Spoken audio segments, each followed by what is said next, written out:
Hello viewers, আসসালামু আলাইকুম। কিছু কিছু প্রজাতির মাছ আছে যেগুলো প্রাকৃতিকভাবে অনেকটা নরম হয়ে থাকে। মাছগুলো যতই ফ্রেশ বা টাটকা হোক না কেন একদম আস্ত রান্না করা বেশ মুশকিল। তো এমনই একটা মাছ হচ্ছে পাবদা মাছ।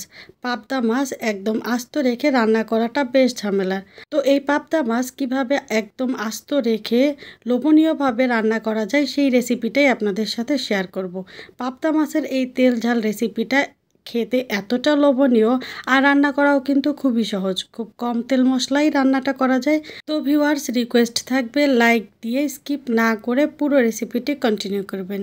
আশা করি আপনাদের কাছে বেশ ভালো লাগবে। তো চলেন মূল রেসিপিটি শুরু করি। তো আজকে রান্নার জন্য আমি এখানে 9টা পাবদা মাছ নিয়েছি। মাছগুলো আমি বেশ ভালোভাবে ধুয়ে পরিষ্কার করে নিয়েছি। আর আজকের মাছগুলো একদম জ্যান্ত ছিল। তো প্রথমেই এখানে দিয়ে দিয়েছি 1 চা চামচ লাল মরিচের গুঁড়ো, 1 চা চামচ হলুদের গুঁড়ো আর দিয়ে দিচ্ছি স্বাদমতো লবণ। এখন মাছগুলোকে আমি খুব ভালোভাবে মেরিনেট করে নিব। মেরিনেট করার এই কাজটা কিন্তু একটু সময় নিয়ে করতে হবে। মাছগুলো যত সুন্দর করে মেরিনেট করবেন এর মধ্যে মশলা ঠিক ততটা ভালো ঢুকবে আর খেতেও ঠিক ততটাই মজার হবে। তো মাছগুলো মেরিনেট করে নেওয়ার পরে আমি এগুলোকে 10 থেকে 15 মিনিটের জন্য রেস্টে রেখে দেব। রেস্টে রেখে মাছগুলো রান্না করলে খেতে বেশ মজার হবে। তো এখন চলে যাচ্ছি পরবর্তী ধাপে। চুলায় একটা পাত্রে আমি এখানে পরিমাণ মতো সাদা তেল দিয়ে দিচ্ছি। তেলটা ভালোভাবে গরম হয়ে এলে এখন এখানে একটা একটা করে মাছ দিয়ে দিচ্ছি। এই মুহূর্তে চুলার আঁচটাকে আমি মিডিয়াম ফ্লেমে রেখেছি।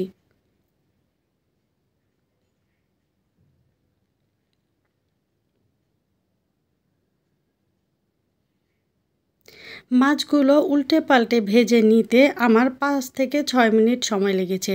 আর চুলার আঁচ কিন্তু কোনোভাবেই মিডিয়ামের থেকে কমানো যাবে না। এই মাছগুলো আমি বেশ কড়া করেই ভেজে নিচ্ছি। এভাবে কড়া করে যদি ভেজে নিয়ে মাছটাকে রান্না করা হয় তাহলে কিন্তু মাছগুলো আর ভেঙে যাওয়ার সম্ভাবনা একেবারেই থাকে না। অবশ্যই রান্নার সময় এই টিপসটা ফলো করবেন। মাছগুলো একটু বেশি লাল লাল করে ভেজে নেবেন। তো এখানে আমি এক ব্যাচ মাছ ভেজে নিয়েছি। একই রকম করে আমি বাকি মাছগুলোকেও এখানে ভেজে নিয়েছি। মাছগুলো ভেজে নেওয়ার পরে কড়াইতে আমি আরও খানিকটা সাদা তেল দিয়ে দিচ্ছি। তারপরে এখানে দিয়ে দিচ্ছি প্রায় 1 কাপ পেঁয়াজ কুচি। পেঁয়াজটা আমি হালকা বাদামি কালার করে ভেজে নিব।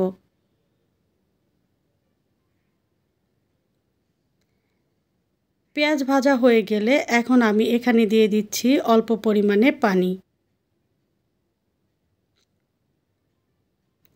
এই পানি দেওয়ার ফলে পরবর্তীতে যে গুঁড়া মশলাগুলো ব্যবহার করব সেগুলো আর পুড়ে যাবে না। দিয়ে দিচ্ছি একটা বড় সাইজের পাকা টমেটো।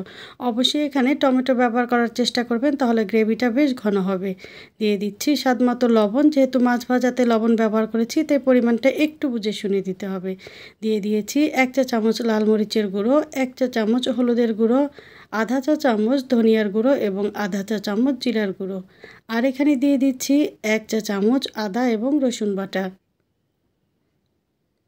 এখন মশলাটাকে খুব ভালোভাবে মিশিয়ে নিব এবং কষিয়ে নিব যতক্ষণ পর্যন্ত না মশলা থেকে পানিটা পুরোপুরি টেনে যাচ্ছে। আমি কিন্তু এখানে আমার মাছের পরিমাণ অনুযায়ী মশলা ব্যবহার করেছি।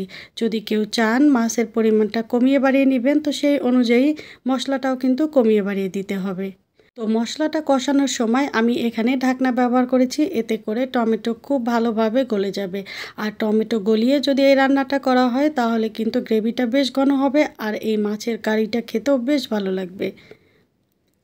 তো দেখেন এখানে কিন্তু আমার তেল মশলা পুরোপুরি সেপারেট হয়ে গিয়েছে। এখন আমি এখানে দিয়ে দিচ্ছি পরিমাণ মতো ঝোলের পানি। কতটা পানি ব্যবহার করেছি সেটা কিন্তু আপনারা একটু দেখে বুঝে নেবেন। এখন ঢেকে অপেক্ষা করছি খুব ভালোভাবে বলক আসা পর্যন্ত। যখন ঝোলের পানিতে খুব ভালোভাবে বলক চলে আসবে তারপরে আমি এখানে অ্যাড করে দিচ্ছি আগে থেকে ভেজে রাখা মাছগুলো। মাছগুলো দেওয়ার পরে আমি খুব ভালোভাবে একটু সেট করে নিব। একটু সাবধানে কাজটা করতে হবে যেহেতু মাছগুলো একটু নরম ধরনের হয়ে থাকে। এরপরে ঢাকা দিয়ে রান্না করব 5 থেকে 7 মিনিট। এই 5 থেকে 7 মিনিট সময়ের মধ্যে আমি কিন্তু একবারও ঢাকনা খুলবও না বা মাছগুলো নেড়ে চেড়েও দিব না। তো ভিউয়ার্স দেখেন এখানে 7 মিনিট পরে আমার রান্নাটা 95% এর মতো কমপ্লিট হয়ে গিয়েছে। এখন আমি এখানে দিয়ে দিলাম কয়েকটা কাঁচামরিচ। এগুলো আমি আস্ত ব্যবহার করেছি, ভেঙে দিইনি। তো এখন আমি রান্না করব আরও 2 মিনিট।